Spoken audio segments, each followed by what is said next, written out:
A recirculated clip of has-been Alan Moore once again complaining about comic book fans, about comic books themselves, the very industry that made him rich and famous. Now, this clip is from 2014, but it recirculated recently, so I wanted to tackle it and debunk what he said, as well as point out he doesn't actually know what graphics are. 'Cause I've been living life right like I could just die any minute. Don't pull right down the side. Hi everyone, my name is Jacob Berry. Welcome to the StudioJake vidcast where I talk about all things pop culture. Be sure to like, share, and subscribe. And if you're watching on YouTube, ring that little bell so you get notifications when I post new vidcasts, and consider becoming a channel member. Now, I would like to say from the get-go, because I've talked about Alan Moore before, so most of you know my stance. I think he is completely overrated. The Watchmen isn't that good, and of course the film is awful. V for Vendetta, not that great. From Hell is okay, and the stuff he did with Swamp Thing is good. But I would also like to point out that he completely ruined the character of the Joker for everyone with his little graphic novel Killing Joke. It went from Joker being this genius, psychotic criminal mastermind into this raving lunatic who is obsessed with the Dark Knight. And from then on, the Joker has just gotten more and more and more and more violent. Now, Alan Moore comes out a lot when he wants to feel relevant again, because he feels irrelevant probably a lot. Because what really has he done? He hasn't really written any good books. He hasn't really written any new comic books lately. Of course, what comic book company would take him after all the complaining he's done about the millions that he has made from his works and the licensing of said works? But I digress. Now, this clip is actually from 2014 when he was premiering a film that he had made that far back. And like I said, I'm just revisiting it because it's recirculating in social media, and all the chuds who don't like nerds and geeks are pounding their fist. Oh, see, look, Alan Moore, he writes comic books and he's calling you immature. And so I just wanted to give my 2 cents about it. Yes, I'm using my phone because my other laptop's battery died and it has to charge. So I am reading this quote from my phone.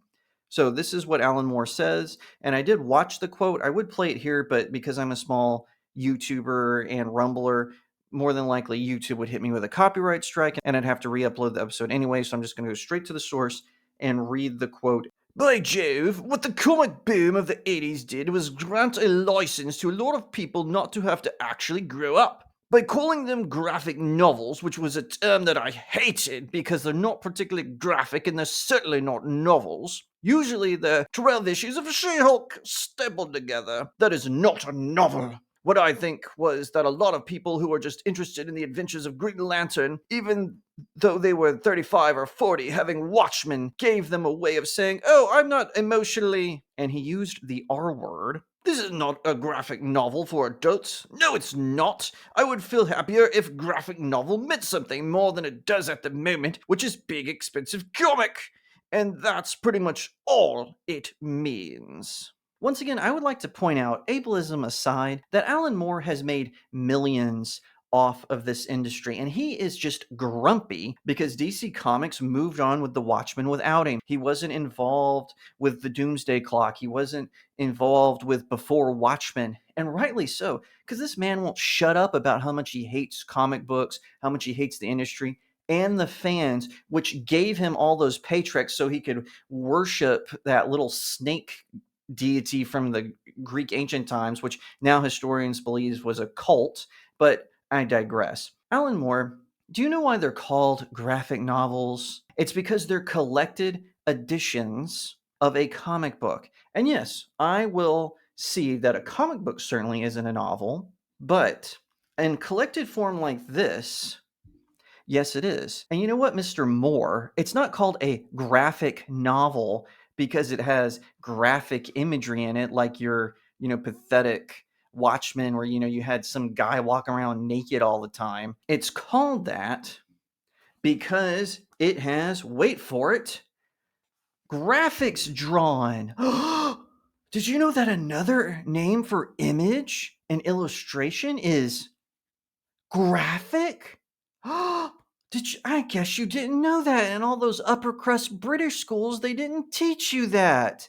That's why it's called a graphic novel. This is one of my favorite graphic novels right here. This is Batman Dark Victory. It is a retelling of how Batman met Dick Grayson, who would become Robin. And let me tell you something, this is not a kid's story. It's got graphic violence, it's got murder, it's got, oh, look, zombies who are, murdering people. And also, I have one of my favorite Marvel comics of all time, Daredevil, Born Again, which is about to become a Disney Plus TV show, Mr. Jealous. This is a story about a drug addicted woman who betrays the person she loves, who happens to be the superhero Daredevil. It is not kid stuff, Mr. Moore. It is graphic, it is violent, and it has a really good redemption story, sure, but it's a long road to get there. So, while you were doing your little parody of Captain Atom in the form of Dr. Manhattan, real writers like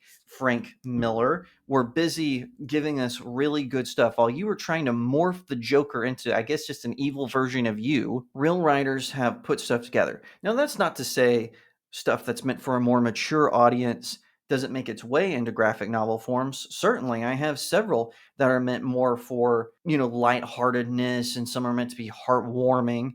Absolutely, I get that. But for him to disparage his colleagues this way, the industry that made him wealthy, and the fans who also gave their hard earned money so he could live a rich, cushy British lifestyle, deserve better than to have him whine about it. So I'm done with these guys. I'm so sick of tired of my non nerd friends sending me clips of this guy. He's a moron and he should not be listened to. He should be on his knees thanking comic book fans for how famous and well known he is. Thank you so much for watching today. If you would be so kind, please go ahead and like the video, leave me a comment, tell what you think, and subscribe. Don't forget to share this out to all your friends. If you're watching on YouTube, ring that little bell so you get notifications when I post a new vidcast, and consider becoming a channel member. If you're feeling extra spicy, head on over to my website, StudioJakeMedia.com, where I have even more reviews, commentary on all sorts of things, including comic books, graphic novels, anime, novels, and so much more. Best of all, it's free. There aren't any ads, and all you have to do is sign up with your email or on the WordPress app. Thank you in advance. If you want to support the work that I do, head on over to my locals community. The link is in the description of the video. You can sign up for a monthly subscription, or you can send my articles tips. I post exclusives at my locals community, and I also publish my short stories on that platform.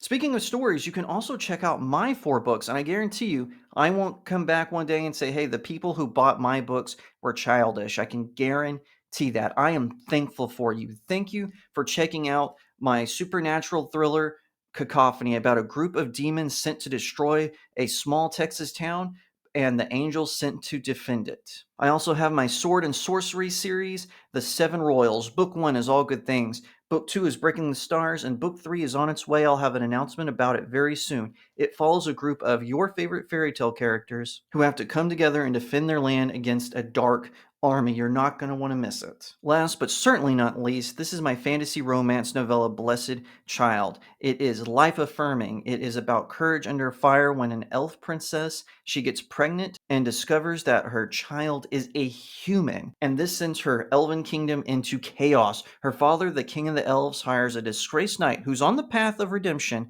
to be her bodyguard, and the two form an unlikely friendship. And I guarantee you, you're going to love it. Pick this one up or the others or all 4 and leave me a 5-star review. It really helps out small indie creators like myself.